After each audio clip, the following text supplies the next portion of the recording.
Hello. Hey. Hi. Oh, are we live? Okay. We're live. I should have noticed that. Welcome to the Lids of the Round Table Woo. and the echoes of memory, right? Right? Yes. Yeah. Okay. Possibly the best finale of the whole show. Good. Yeah. Today we have two guest stars. One is, you can see, is Dean Devlin, and the other one is Julie. Hi. And yeah. So, where shall we start? I think we should start with the question that's been like exploding across the entire fandom ever since the finale came out, which is that now that time is reset, called it. Now that time reset. Honestly, though. Everyone wants to know if a lot of the main events of the season still happen without the evil Nicole storyline driving them forward and stuff. You know, like the stuff with at Christmas with Ezekiel's mom, the silver screen, the disenchanted forest, stuff like that. Everyone wants to know if that still happens. With Jeff too, yeah. Yeah. Okay. Well, I'll answer. This might be a frustrating conversation because some things I can answer and some things I can't. Because part of, I think, the fun of the show is how much stuff you guys read into it. And to be honest, sometimes it even affects how we write the show later when we hear how you guys talk about it. So, but I'll tell you this: at the end of that episode, none of those events had happened yet. So, Nicole was given the book of the things she did in that she did over the course of time, which allowed for them to win the ultimate battle of good and evil. And so she had to do those things so that fate would stay the same. So some of that included creating these things that happened. But of course, things like her killing Jenkins was not necessary, so she didn't do that. And thank goodness for that. And didn't they say that the cornerstones had been in the library the whole time? That was something else that was different, right? Right. So her motivations remained more altruistic? Yeah, so basically she tried to do the same things that were necessary to keep fate, but this time she did it in service of the library instead of trying to destroy it. I'm glad. She was a really great villain, like the biggest, baddest villain of all. She really did what nobody else could do. But I loved her so much that I was like, no. So now I'm glad that she's I'm so good glad again. she became good again because I really liked her from the start. She was my original guardian. Like I love Eve, but you want to bring her back. So if we come back, at some point she's got to come back too. Yes. And Rachel does such a good job. I was unsure at first if how it would, how Nicole would be that wasn't Sonia, but if anything, I love Rachel's portrayal even better. She's absolutely amazing. Well, I've been trying to work with her for nearly 10 years, but every time I've tried to book her on something, she was either on another show or she was busy, so it was great after 10 years to finally get to work with her. So, because of the reset, would all the character development have been gone, or do they still remember some of it, like Eve and Flynn? Flynn and Baird remember it all, but they're the only two. Yeah. Okay. Does anybody have any questions? The I Fell Down show. Was that a joke about a little something? Because it sure seemed like a joke about a little something. It came from our writer Kate Rorick, who is one of our best writers. She's been with the show from the very beginning. She's got the characters probably better than anybody. And I gave her this task to write the finale this year, and I basically said, the finale is kind of like It's a Wonderful Life. It's, what would the world be like without the library? And she came up with this idea that the only TV show is a show about people falling down. And I just thought, that's just awesome. It's accurate. It's like America's Funniest Home Videos, but it's not funny. Yeah. Right. Exactly. Well, what's funny I mean, the question that we asked ourselves is, what's funny when you don't have a sense of humor? Mm. Pain, So maybe slapstick. Just, yeah. I ask myself Laughing that at someone every day. else's misery, I guess. Ah. There are some Twitter questions. Noveli asked, like, what inspirations do you have for the finale? Because she said that she has a vibe from They Live, the sci-fi movie from 1988. Oh, I love that They Live. That was a great one. You know, I think there was a lot of things that inspired that episode. Like I said, It's a Wonderful Life was kind of at the heart of it. But, you know, clearly we were trying to reference Terry Gilliam's Brazil and 1984, and, you know, and just trying to create this dystopian world where it's not exactly black and white, but it's somehow dull and colorless. You know, we wanted to show that the library was more than just about holding magical artifacts. It was about treasuring art and poetry and knowledge. Artifacts. That's making me emotional.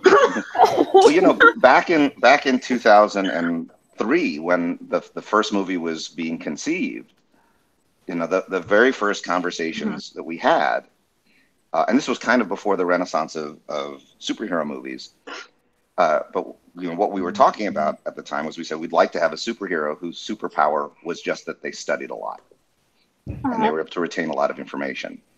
And we just thought, you know, that it would be fun to do a show where just being knowledgeable gave you an advantage in the world and gave you a superpower. So I love the premise. Yeah. So, you know, while yes, our characters have developed some abilities to use magic, it wasn't gifted to them by magic itself. It was because they learned about it or they worked with someone who gave it to them as a reward for something they had done. But that all the things that come to our heroes start with them being knowledgeable.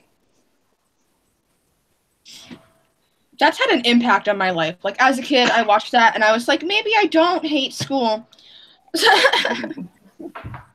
As a person who is currently doing like postgraduate work, it kind of really resonates with me.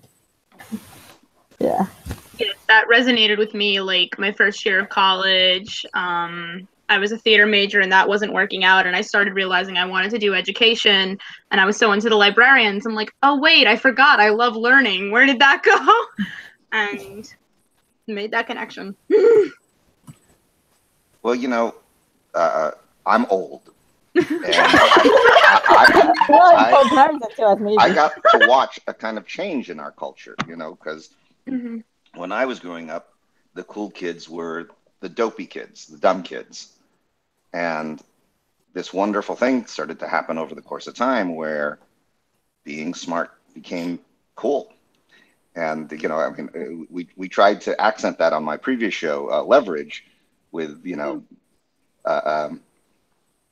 with the Hardison character. And I think we've watched that kind of happen now. You know, it used to be when I was a kid, if someone called you a geek, it was the worst insult. And now people wear it with a badge of honor. Yeah. Yeah. To the geek. That's why I love episode 10 so much. Oh, yeah. The dude named Jeff, that was a very good representation of geek culture. That was amazing. We fell in love with that group. We just absolutely fell in love with that team. I've loved Brittany Young since Glow, and I was so excited to see her. I was like, yes, she's awesome. Well, and again, she kind of brought a different image of, you know, I mean, in classic stereotypical television, the geek has just, you know, the glasses with the Band-Aid on it and stuff. But, you know, Marco Schnabel, who wrote that episode, you know, was really adamant on the way these guys should look and feel. And because he said, these are the people I live with every day of my life, and they don't look like the people I see in movies and television. Yeah.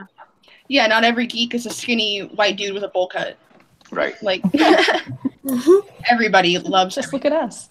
I love the character because it's so representative of me. Like, yeah, colored person who's not really that great. But yeah. You're amazing. True. I'm gonna come to the UK and fight you about it. We're gonna D&D, like, choose your warrior. Like, come on. Speaking of the outcast, Be would the they DM. be back? I gotcha. Like, would Jenkins still be able to meet the outcast even though he didn't get like not immortal? Well, one of the things that's been fun thinking about, because again, we don't know if we're going to have another season or not, but part of the things that we've been playing with is, since Nicole set things in motion for different motivations, they wouldn't play out the same way. So some things are different now that we haven't even noticed yet. And so that meeting could happen in the future, but it also might have happened in the past, and we didn't even know about it because we're in a different timeline now. That's a good point. That makes sense. Kind of where Jenkins is already DM. The show hurts my head more than Doctor Who, because Doctor Who, it doesn't really matter. You don't really follow it because you're never going to find the end. Yeah, there you go. But this, you can actually kind of find a solid ground for a lot of the stuff, and you're like... Yeah, sometimes, we get in the writer's room and we start talking about it, and it's... Yeah. But, this So I season think my question really started because Tom McRae, who used to work on Doctor Who, he wrote one of my favorite Doctor Who episodes, which was The Girl Who Waited. And I don't know if you've ever seen that episode, but in that episode, Emily Pond had been left behind and was waiting for the Doctor to save her, and he didn't save her, and it changed her. And so Tom said, what if something like that had happened to Nicole Noon? And then we started pushing that even farther and farther and farther. What if the library had actually had to stop her? And that's literally where we started the whole season. It all evolved out of that idea. So the endless Doctor Who influences continue. I don't mind. I love it, man.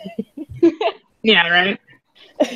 Well, we had already made the first Librarian movie in 2004 before they had rebooted Doctor Who. So we were already kind of into the mode of it. And then I was in England at the time making a movie called Flyboys. When that movie. So as we were shooting it is when the reboot, that was 2005 when the reboot of Doctor Who came out. And as I was watching it in England at the time, I was like, oh my God, this is exactly the tone that we're trying to hit with Librarians. And it certainly had a big impact because we were still developing it. We were still, we'd just done one movie and we were in the midst of shooting the second movie in Africa. Speaking of the second movie, it was so awesome to have Nicole back, but is there any chance if we did get another season to see Emily? Oh, I love Emily. Yeah, because she's a genius. She's almost a librarian herself. She's awesome. And as a person, she's one of the most lovely people I've ever worked with. We've maintained a friendship. And Mark Roskin, who's a partner in my company and also directs a lot of the episodes, he directed a bunch of episodes of her in Burn Notice. So yeah, we've always been trying to figure out how to bring her back in some way. I loved her obsession with Shiva. When I was a kid, I was like, I don't even know who this Shiva person is, but I respect your obsession with her. Well, that one actually came out of an idea that Marco Schnabel had, again, one of our writers on the show, because he wrote the second movie. And he thought, in the first movie, it was the Guardian, so she was incredibly different from the Librarian. And he thought, well, in the second movie, wouldn't it be great if she was literally the mirror image of him, but she didn't know about the library? She was Flynn if Flynn had not become a librarian. She was almost smarter than Flynn. Like, she was a little bit... She had more definitely had more degrees. self-confidence. Yeah. But she still fulfilled the Guardian role in the end in saving Flynn's soul from the darkness, Right. because he was like, yo, don't do that. That doesn't seem like a good idea. That was such a crazy shoot. We started shooting in Kenya, and on one day on the set, there's this very funny outtake because you see them in the middle of a take, and suddenly they just run off camera, and you're like, what just happened? And all of a sudden, these elephants just walk into frame. It was crazy. So you had a question, right? Oh yeah, Summer, you had a question? What was your favorite behind the scenes experience of this season? Oh my gosh. This season I think was my favorite of all the seasons. the previous season, we were really trying to open up the show to people who had not gotten into it yet. So we were really trying to simplify the plots and just, focus a little bit more on character and make it a little bit more accessible. And I think that was good because we did turn on some people who had never seen the show before. But this year, we just threw it all out the window and said, no, this season is just for people who already like the show. And so it allowed us to be a little bit more complicated, a little bit more inside baseball. So for us making this show, it was a lot of fun because we knew that there was that every episode had a boatload of references that really only our fans would get. And so every day on set, we'd crack each other up with it. It was a lot of people are talking about. They were just talking about this the other night about Baird calling the cats "here, kitty, kitty, kitty," but that actually wasn't in the script. That was we were on set, and Rebecca just said, I always refer to the cats as kitty, kitty, kitty. I said, really? I've never seen it on camera. She goes, no, but it's something I know about Baird. So great, go for it. That's amazing. Oh my god, that was one of my favorite parts. I was gonna ask better actually. And even the special effects artists got into it because when the library reforms and the lions are walking behind her, and that was not in the script either. I literally was sitting in dailies looking at our effect shots. And suddenly the lions are walking. I said, what the heck is that?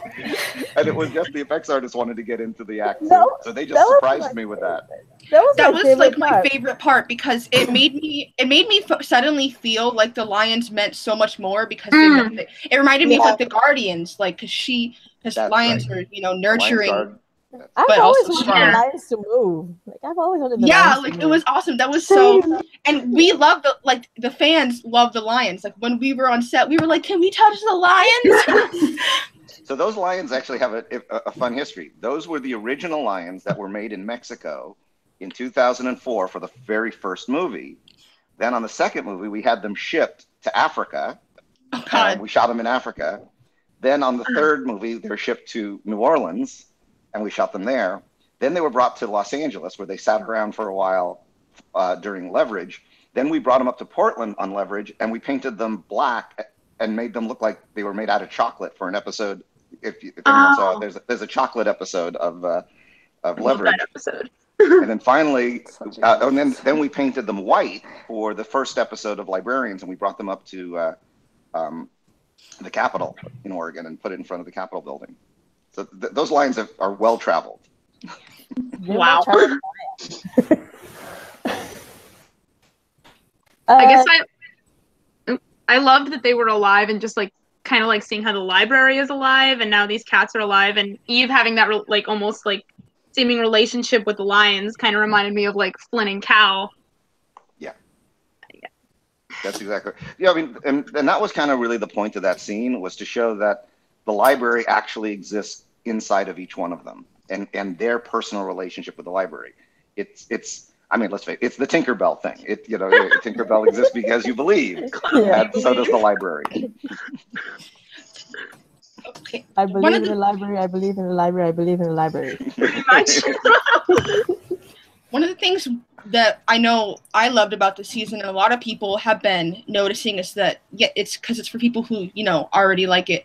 There's so many more like little details that kind of add to the world building, and the mystical background. Like when Jenkins threw that timer galaxy stuff in the air, and was that a Dyson sphere? Like, what was going on? That's and all that? Yeah, I saw that, and I'm like, I know what that is. Is there a Dyson sphere in this universe? What? Oh my gosh, I was so excited. That was Mark Roskin's idea. Mark Roskin came up with that one. I mean, again, that's kind of the fun of the show, is that everybody involved in the show is emotionally invested in it.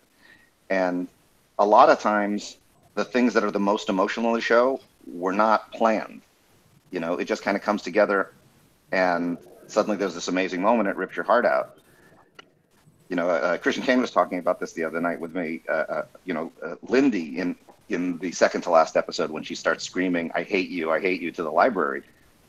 That also wasn't in the script. In the actual death scene, she played it pretty close to the vest when everyone else was upset, and she waited until that moment. And then she just let loose. And Tom McRae saw it, and he ran over to her and just said, "Just keep saying I hate it." And it was this amazing performance. And, you know, it just, I think it, for me, that I've seen the episode like 7 or 8 times, and I still weep in that moment. Yeah. It was so Me good. too. I think like the first time I wasn't crying because I was in shock, and then when I watched it again because my best friend hadn't seen it yet, I was like crying, and she didn't know, she was in shock and I was crying. Yeah, I didn't cry the first time either because I was like, whoa, I was just kind of in shock. But then when I was making that video, I was like crying my eyes out the whole time. I'm like, oh my gosh. I cried the first time I saw it. Real bad. Well, you know, I had faith. the strong responses that everyone had online about the episode, even when they were attacking me about it, it felt so great because it meant people were really emotionally invested. Mm-hmm. And, you know, and that's a real tribute to not just the writers, but, you know, especially the actors, because they take the characters that are on a page and then they give them life. And those 3 dimensions happen within their performances. And, you know, John Larroquette is a 5-time Emmy Award winning actor. And, you know, we were shocked that we got him in the first place. And so every year was like, all right, how do we get more out of this character? We've got this amazing actor with all these tools. So this year was really kind of the Jenkins year. And it was great. Yeah. Thank you. I think part of the intense emotional impact and maybe why people sent death threats so much was because a dude named Jeff is right before it. Yeah. Oh, Yeah. It's like, hi, you gave us such a good Jenkins episode, and the next episode, bye. And then it's like, never mind, suffer. I just lived in a bubble of names Jeff just for a week, just ignoring everything. Well, there were so many people online earlier in the season when he lost his immortality that were fretting. They said, they've got to be killing him off if he's losing his immortality. And of course, he also got another TV show this year, you know, which was the CBS show. So there was this reality that he might actually have to leave the show for the other show. So I think it all played into making that more powerful and more dramatic. And the urn thing definitely made people when you burn the body, it's kind of hard to come back. Yeah. My parents were screaming. I told my parents there's an urn with the ashes, and both my mom and my dad had the same reaction of they burned him. Yeah, I was so shocked. I was like, whoa. I'll tell you a little inside baseball. So when they shot the urn, it had a different plaque on it. And the plaque said Jenkins Galahad. And we all felt later watching the episode that just felt too silly, and it would ruin the moment. Jenkins Galahad? What? You're like, what? So it's either Galahad or it's Jenkins. It's one or the other. So we Wouldn't changed it. Elias sound better as a last name than Galahad? Yeah, I mean, anything. But every time we saw Jenkins Galahad, we cracked up and we said, "This is a dramatic moment. We can't be giggling during it." Thank God you changed it though. Mr. Galahad. Jenkins Galahad. Right. That's what the Outcasts call him. Hello, Mr. Galahad. Misty Magical wants to know what your favorite moment of the season is. For me, it's Flynn fanboying over Darrington Dare. Because that's kind of how I feel when I'm like, you know, I did this movie with David Tennant, and I felt like that every single day that I was around him, which is really not good when you're supposed to be the director and you're supposed to be all, you know, confident and, you know, grumpy. And every day I'm like, tell me more about shooting Dr. Vision.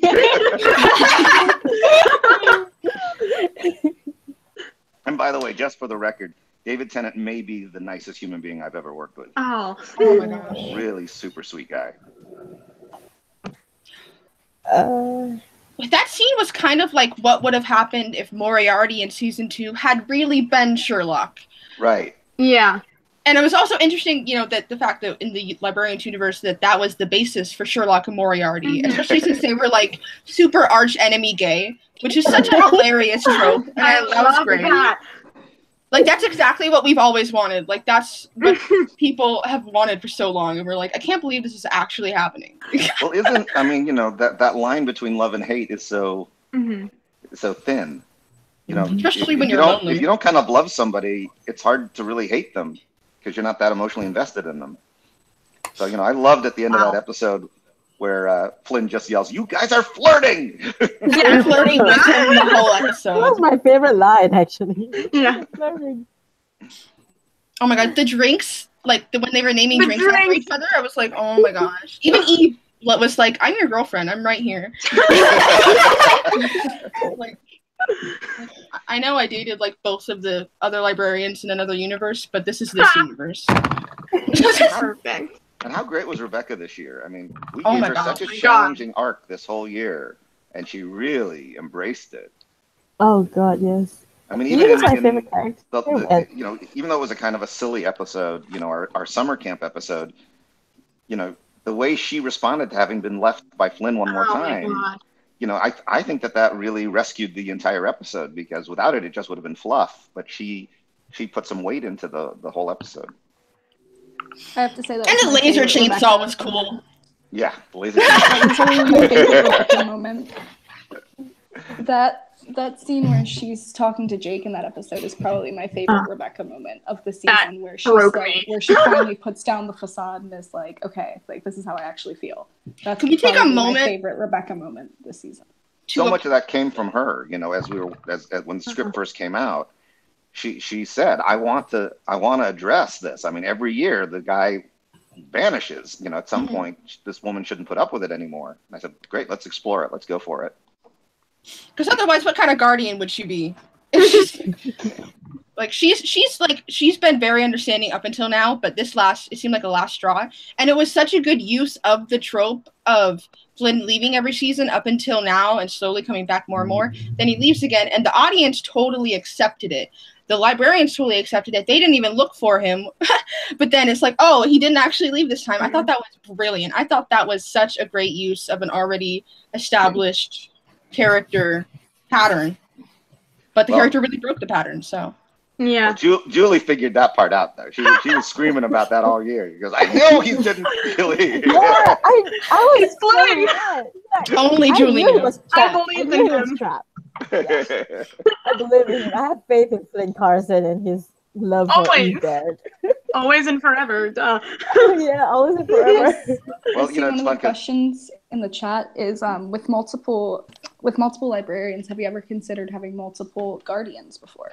Well, oh my gosh. That's why we did that episode pairing up Nicole and Baird, because we said let's see what it's like to do one episode where you've got more than one guardian. But we realized that unlike the librarians that can fit together, multiple guardians is a problem because each one wants to be the one in charge. Has there ever have you ever thought about because so far guardians have all or guardian roles have all been women, and they're always really strong physically, but at the same time they have that nurturing side that allows them to save the soul of someone who might get tempted by something. And we know that there's been librarians of all genders throughout history, but have there been male guardians in the history? There have, and we're definitely going to point that out if we get the chance to. But yeah, no, it's really been important from the very beginning. Oh, thank God. It's not just. it's been important that none of this has ever been about gender. It's always been about character and personality. Hey, welcome. Hi, I'm sorry, I didn't mean to join in the middle of your sentence. We're just glad you're here. Maggie's Sorry, here. keep going with whatever you're saying. I feel terrible. Not at all. But yeah, I wanted to see a male guardian for a while because what I love about guardians is that they have more of a nurturing side, and it would be really great to know that men can be nurturing too, as well as being awesome, just as well as women can be smart and not that emotionally in tune, like Cassandra. She's not the greatest people person, but she tries. And there's not always a guardian. I mean, when Charlene was still around, she would always be kind of a secret guardian in between the guardians. So that's why Flynn went a long time without a guardian. Something I didn't think of that. We were talking about the history of the library and the Dark Ages, and in the first movie, it says that the Serpent Brotherhood attacked the Library of Alexandria and burned it down. and after splitting off from the library because they used to be part of it, but they wanted to use magic. Right. And then this season it talks about how those two twin brothers kind of started the Dark Ages, and I was wondering if along the timeline if those are connected. Did one of the brothers start the Serpent Brotherhood, or are those two different events? Well, you just jumped ahead in the storytelling, but yes. Because one of the things we have to deal with going forward is that the whole idea that there can only be one librarian is going to be debunked, because we don't want to keep doing that every year. And part of how it's going to be debunked is realizing that one of the brothers started the Serpent Brotherhood, so that it wasn't just about that. I love being right.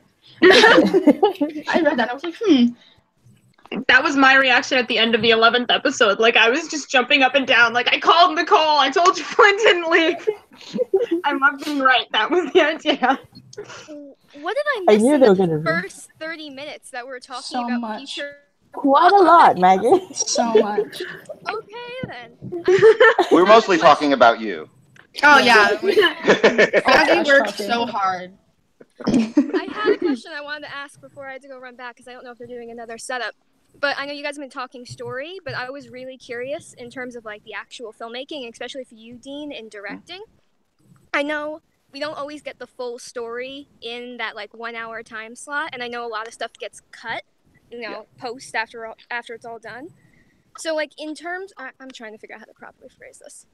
So when you're at that point and you can't really use some of the footage, where do you decide in terms of telling your full story what you're going to cut in an episode, especially in the ones that you've directed? It's always the hardest thing to decide what stays in and what goes out. I mean, I think for me this season, the hardest one was in the summer camp episode. I cut out the kiss, and a lot of people were really upset about that. It was just confusing. That's why I asked this question, because I was really sad about the kiss with Serena being cut out, because I had a whole fan video planned around that kiss, and then we never got it. Just use the promo picture. Well, maybe it'll show up on the DVD. We'll have to see. But and that was literally just about time, because every act is allowed a certain amount of time, because the commercials have to come in, and so you start shaving frames off, one of the things we'll do is we'll go through the whole episode and take 2 frames off of every single cut, and then suddenly that adds up to a minute. And it's all right, well, now we got to get another minute out. What do we take out here? And it's always a wrestle. And in the first season, I actually put out 2 versions of every episode. The first season I just said screw it. Extended editions, But that was very expensive to do, and we realized, all right, we can't do that every year. We're making 2 versions of every single episode. So we had to just make choices and live with them. Mm-hmm. It worked with cutting the kiss in that episode, because at the end of the episode, he wraps his arms around her, so they still have a sense of intimacy, so. But then I think the only in the first season it cut out the conversation between Eve and Ezekiel about his other file, and then in the second season they talked about the file, but then people who hadn't seen the extended episode were like, where did this come from? And that's the only thing. I've had to explain that on Tumblr 50 times. And the dance was referenced in the finale, and the dance was one of the cutscenes, I think. That's why I was so curious about why you pick certain scenes to cut and why you don't, because I know you're telling a full story, and even though you know some of those scenes, obviously as an audience we won't. So I was just interested in how you made those decisions. It's always a last second decision, because first you get the cut you like, then you send it to the network, and then they give you a bunch of notes, although not many, and then you do another pass, and then the effects come in, and then that changes how you feel about things, and then you do another pass, and then it's all right, we got to hand this thing in. We're 3 minutes over. All right, what goes out? And you're right, because sometimes we forget what we cut out, and then later we're referencing it, and everyone's like, huh? What? What are they talking about? But it still kind of works sometimes, because it's whenever they reference it, it's implied that it's some conversation in the past, and that sometimes characters have conversations that you don't see on screen. Yeah. So it still works. You brought up him working for, British Secret Intelligence. But we always ask the question, why did the library pick him? And we would indicate, well, he's good at this or he's good at that, or the library needs this. But it wasn't until this season that we finally told the real story, because from the very first Librarian, it's not about what's up here, it's what's in here. And when we find out that he was actually Robin Hood. Oh yeah, like the most selfless person on the planet. Like then you get why the librarians picked him. I loved that so much. It was beautiful. Noah did such a good job directing that episode. That was a hard episode to do. It's so frustrating to the audience because then you have because he's so, it's like he's constantly lying to everyone else more than anyone else is in the show anymore. And then you go to like the feud episode and Jake's like, you don't have a moral code, and Ezekiel's like, I just don't tell you. And the audience is like ripping their hair out because it's been 4 seasons and they still think the same things they think of season 1. But at the same time, that makes you want to watch more. So yeah. Well, and also, there's always this front that people put up. I think it was Pinter who said, "People don't use dialogue to expose who they are; they use dialogue to hide who they are." I love that. Yeah, I'm gonna write that down. Really, I love that. Notes for your own future works. You sure? Right now, that's like writing. I can't see the chat, but are there any questions? Because I can't run. Let's see. I'm very frustrated. Don't have my laptop, don't have anything, don't know what's going on. I have a question from Twitter. Were there any other plot lines discussed besides the complete reset? That was from Alyssa. No. I mean, that was really kind of planned from the very beginning. Once we knew what we wanted to do with Nicole, I mean, basically the thought was this, is that every single season we've had a big bad. And we thought the fun that we could have with Nicole is that you won't know she's a big bad until the second to last episode. And kind of knew. Well, yeah, because you're super smart. But we wanted to give this impression like, oh, they're just going episodic this year. And then hopefully at the end go, oh my gosh, these things all tie into one thing. But because of that, we knew then we had to reset everything afterwards. And, I know some people feel like this is, that season of Dallas where it was all just a dream. But I don't feel like it was just a dream. They did go through these experiences, and it allowed them to reset time. Had they not gone through those experiences, they wouldn't have reset time.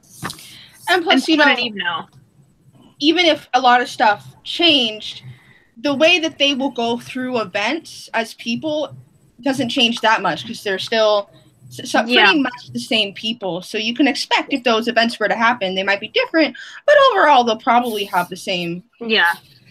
Also, I mean, wouldn't it be interesting to see an episode where Stone runs into Serena and feels like, I know you.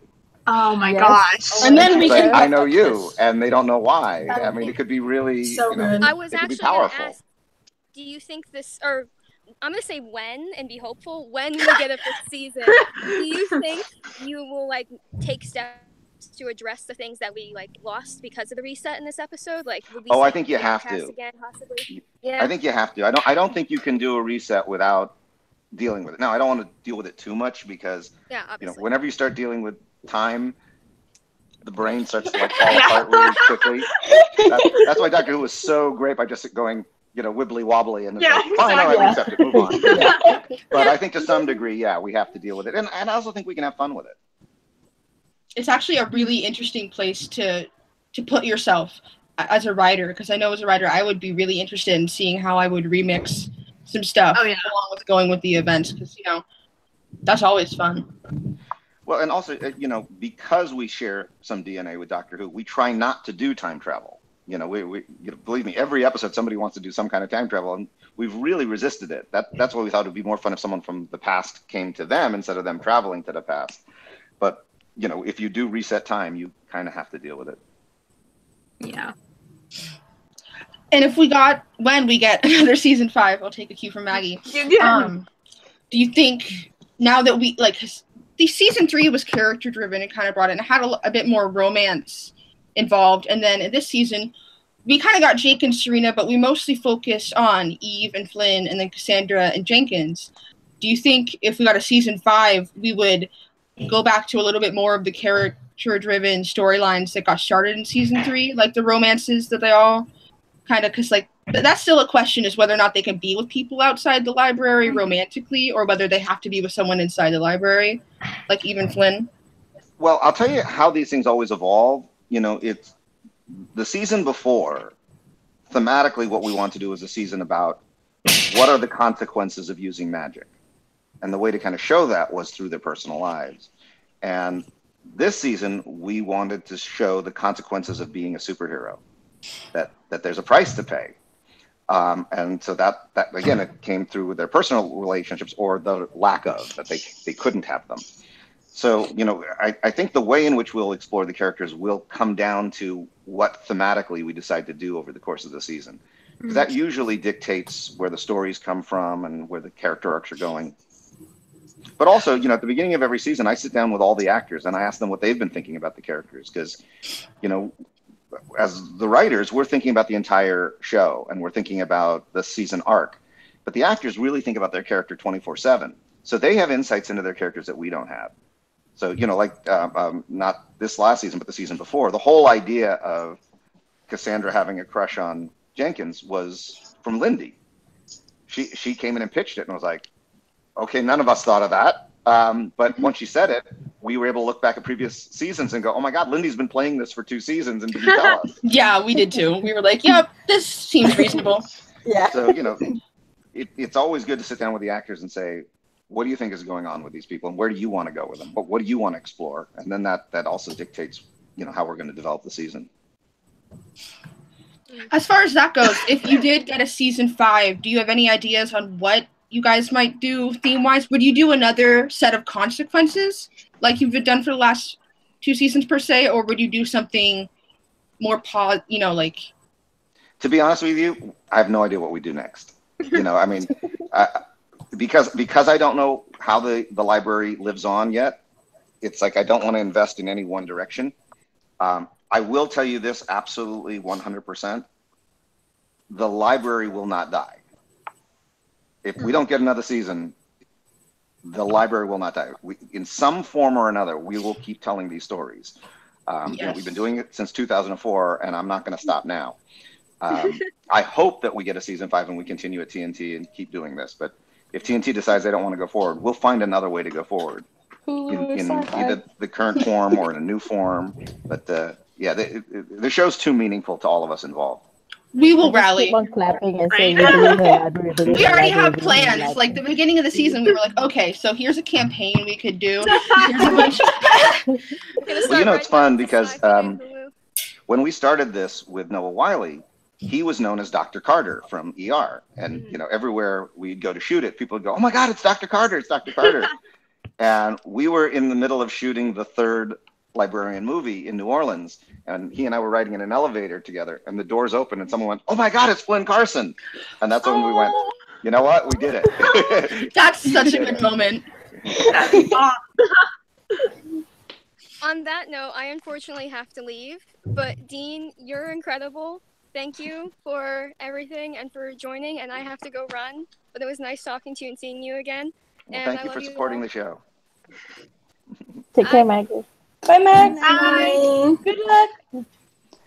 So I think my biggest question for this would be, if you had to choose, and you do have to pick one of the 3, the one true librarian. Oh yes, Jake, yes. Ezekiel, or Cassandra. Team time. Who would you pick? Flynn. You know, I think it's an impossible choice, because I think the whole idea of why they were all chosen is because they fit together. Mm-hmm. You know, they were all given invites on the same day that Flynn was. But Flynn was chosen. You know, so I think when the library reached out to the others, it was pieces of a puzzle. You know, here's something like the library. Here's something that, you know, has been really interesting this season, because the more they talk about the library and what the library is and how it needs to be tethered to these 2 people, and it's connected to human belief in it, the human thirst for knowledge, and it also puts it not only feeds off of that, but it puts it back into the world, is what the finale kind of told us. And that just that reminds me a lot of all of the gods or avatars that we see in the show, like Fortuna or Santa and stuff. Like that seems to be a process that they go to, and I was wondering if there's a reason for that? Like, are they connected? Is it the same type of entity? Well, I'll answer the question this way because again, I don't want to close too many doors. But what I'll say is this: we've had a lot of discussions over the last 3 years about what immortality would do to anybody, and we all came to the conclusion that death is what makes us human. Mm-hmm. That knowing that it's going to end at some point motivates our decisions, motivates whether we're kind or evil, or, that it's a huge part of being human. So we came to the conclusion that inherently you would become evil if you were immortal. So what would prevent someone from becoming evil if they were immortal? And we said it has to be some incredibly deep connection to mortality, to immortal. So that's why we said the library is in essence immortal because it lives in its own time-space continuum. So it has to be anchored with humans, or it can't have those kind of human morals. And Jenkins was tethered in essence by his love for Charlene. And when he lost Charlene, he started to drift, and until he realized that love was replaced for his love of these librarians. And I imagine Charlene and Judson kind of did that for each other? Yeah, because they're also immortal. So that would be the same with Flynn and Eve. Yeah. Which is why it had to be them tethering. It was interesting that when they all brought it back and it like lived inside them, it kind of seemed reminiscent of the Cornerstones. Like they were the Cornerstones. So that was cool, especially since they each... By the way, one thing that we didn't do that I think would have pissed all of you guys off. Oh God. Okay. The original written ending of the tethering ceremony was right as he's reading it, Nicole bursts in and says, "Wait, stop!" And then we went to black. Oh God! No. You were so right. It would have been so angry. Yeah, we would have We were gonna do that just so that they still weren't tethered, and then we went, nah, we gotta wrap this up. We gotta put this baby to bed just in case. That would have been so mean. So that means Nicole definitely isn't imprisoned anymore. She's out living her life still? Nicole is the other guardian in the universe of the library now. But so but not working for the librarians, she works for the library. So she's off on her other adventures protecting the library. So she's not stuck in the dungeon for 100 years. It could be an amazing spinoff. It would, honestly. Speaking of spin-offs, would you, if you had the chance, do one with another character for Moriarty, Derek and Dare? We actually have a whole pitch that we haven't gone out with of a series about Dosa. Oh, please get Warehouse 13. Agent Tannen. Please be Agent Tannen. He's my favorite. Like half an hour of Agent Tannen. I would love that. Just showing up. The spin-off. He was great, wasn't he? They spent at the camp waiting. I'm just imagining a bunch of Dosa agents around a water cooler. Okay, it's a spin-off, but it's like The Office. That's exactly how it's filmed. So Michael Scherzo. We heard. Are you actually gonna release the music from this seasons? Oh yeah, thank you for asking that. In fact, I'm just today. They're sending over the masters. We're gonna do. It's gonna be a 2 CD set. One CD, it will be like everything from seasons 2 through 2 and 3, and then the other CD will be all season 4. And are we gonna get a summertime song? Great question. So, yeah, it'll be very cool. Will the Bibliotechnos song be on this? I don't think it will be because we didn't write that song. We don't own that one. Yeah. But you can definitely go on YouTube and get it. Just type in "Give Me That Boom Boom" and it'll show up. Oh my gosh! I have the song of the Litz and Flynn and Eve singing in the cave as my alarm ringtone. I've been meaning to make it my ringtone, but I haven't yet. That was so much fun shooting that. I tell you, they did not want to do it. They did not want to do that scene. So I take it a musical episode is out of the question. A musical episode? No, we always talk about trying to do something. We kind of got one. When Jake's opera. Yeah, and when Jake was singing with the guitar in the movie, that was kind of fun. Yeah, the yodeling was so great. I was dying. I think I had the yodeling in my head for like a whole week afterwards. Well, you should have seen when we were prepping it. We kept collecting all these yodeling cowboy songs, and we were circulating them, and it was hilarious. When that episode came out, a lot of the people in the fandom who aren't from America were very confused when we said he was a yodeling because they didn't understand that there's an American version of yodeling. Yeah. Yeah, no, but seriously, if you go on YouTube and just simply type yodeling cowboy, so many videos show up and they're hilarious. Oh my god. I hope Jake is one of them. I hope he is now too. Yeah. We should fix that. Jonathan Frakes did a great job with that episode. He really did a great job. It's so good. All right, so I guess I have a question, like bringing it back to the finale, because we haven't talked about the finale much at all. I was wondering, like, when I was watching it again, I got to thinking, how much did Flynn know when he was in the asylum? Because he kind of says to Eve, like, I have the whole, but then obviously, like, the specific details didn't seem to be there, and he still had to remember Eve, but he had all those memories. That's a great question, and in fact, that's what Noah and I wrestled with on the set, because he kept looking at the dialogue saying, well, I know this, but do I know that? And, how does it work? And where we really landed was that because Flynn has this incredible brain that he would still have under that circumstance, it fights like crazy to retain all this information. But what they've been doing to him keeps scrambling the puzzle pieces. Yeah. So he instinctively knows this all fits together, but he just can't get it to fit. But he still knows more than he says. And he knows that he knows. I got that impression. He can't fit the whole thing together until he kisses her. Yes, that was the best scene. Oh my gosh. So great. That changed my life. And some of the people online kind of picked up on this, but it's a very subtle thing. But as the librarians slowly become more who they are, we added just a little bit more color. Yeah. I noticed that. Yeah. And color grading. That's why, with Jake, he rips off the sleeves, and now he's finally who he's supposed to be. And Thank with Cassandra, you she pulls off the ponytail, and she's now who she's supposed to be. So it was just to watch that process of how they regain their identities. I like the glasses thing as well. Yeah.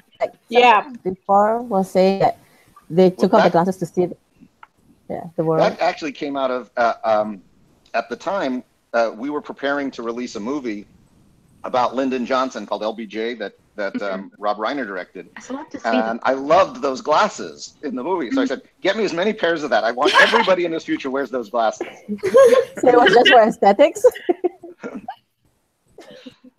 It made Cassandra look like the stereotypical librarian, which I thought was funny. Yeah. She looked like your book's overdue, Especially with all the stapling and all that. Oh, that which was so well. That was so much fun when we were shooting it, because we had to choreograph that. So they literally were counting out the beats, 1, 2, 3, 4, and we needed music. So we were using the music from Bugsy Malone. I don't know if you know that movie, but there's the song that goes down, down, down, down, down, down, down, and out. So they were doing all of it to that music. It was like flawless. What about Flynn's whole thing in the asylum? I love that. Oh my god. His photographic memory really showed. It was very easy to see from his wall because it was all perfectly from his perspective. Yes. Like when they were opening their hands in the middle, it was, it was his memory. By one artist or like a collection of? I think it was was 2 people in our art department, but one of the things we talked about is that because he keeps getting his mind zapped in that chair, we wanted some of the art to be, very fine, and then we wanted some of it to be very, very rough. It's like depending on what they had done to his head when he went to try and capture the image. That board looked like every single time I've ever tried to write anything. Like, that's because I always doodle stuff, and I'm just like... Well, even though he's not working on the show anymore, we wanted it to look like John Rogers' notebook. Because every time John Rogers would write an episode, he would make these notebooks, and he would connect all these thoughts and things, and he would say, "Look how organized I am," and I would look at that book and go, "I have no idea what you have written there." But to him, it was like, it was really, he understood it perfectly, and my simple brain would just go, "Huh?" John Rogers is the original Flynn Carson.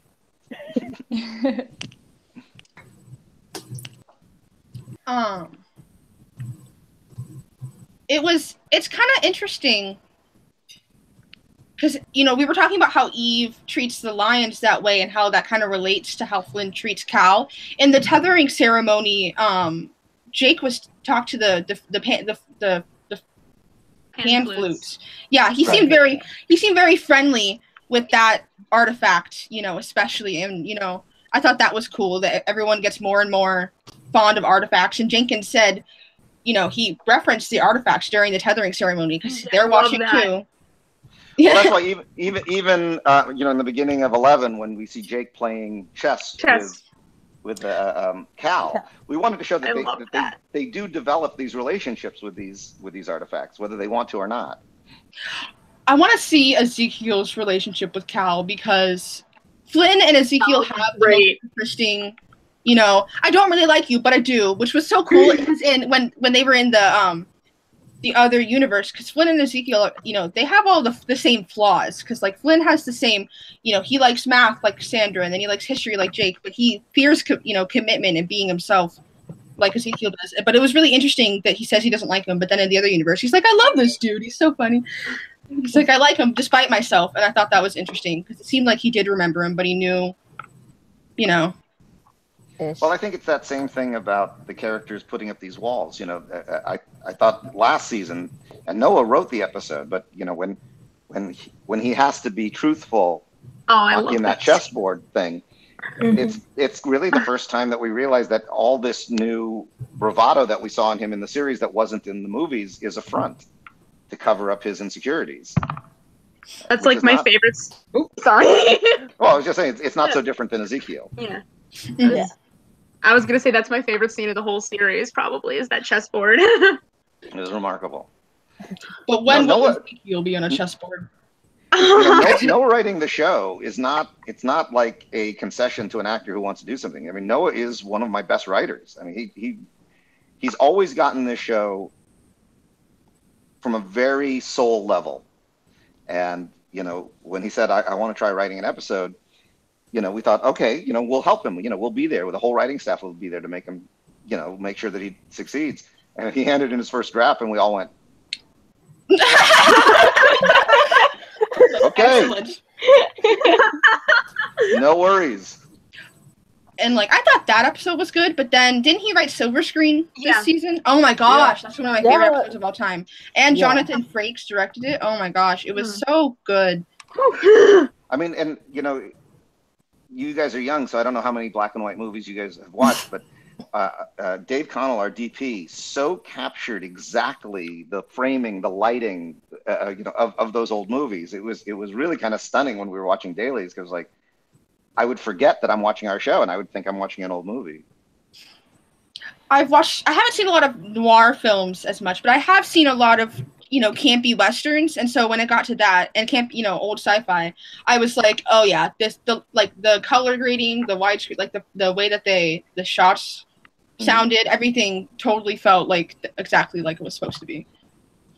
Well, yeah, everything. And I loved when they're at the camp out, how fake it looked. Yeah. But what was funny is that in those old movies, what they would do is they would shoot that on a soundstage with a really bad backing. In fact, my mom was on Bonanza when I was a little boy, and I remember being on one of those sets. But Jonathan actually shot that scene actually outdoors. So we had to actually do a lot of stuff to make it look like it was indoors for outdoors. So there's a lot of like post work done on that. Made reality look fake. That's amazing. That's even more impressive. Wow. I have to go. It was really cool talking to you guys again because I love you all. And yeah, bye. Bye. Have fun. To be wrapping up as well. We've gone an hour. Yeah, it's Thank you so much. If we are going to wrap up, I'd just like to say to all of you, how important you are to our show and to the actors and to the crew and to the writers. And as you express your feelings about the show, it makes everybody who works on the show feel like it's worth it. So I want to thank you all. And I want to re-up my promise to you guys. If we get a season 5, I'm flying you all out to the set. We need a season 5. We need a season 5 now. I think even if we don't get a season 5, we're still planning on a meetup in the park amongst fans. But hopefully we get a season 5 because obviously we want to go to the set and get another season. Well, let's hope it happens. So thanks for having me. Fingers crossed. Bye. Thank you so much. Thank you so much. Such an inspiration. Thanks everybody for joining us on the chat. Also, please take the surveys.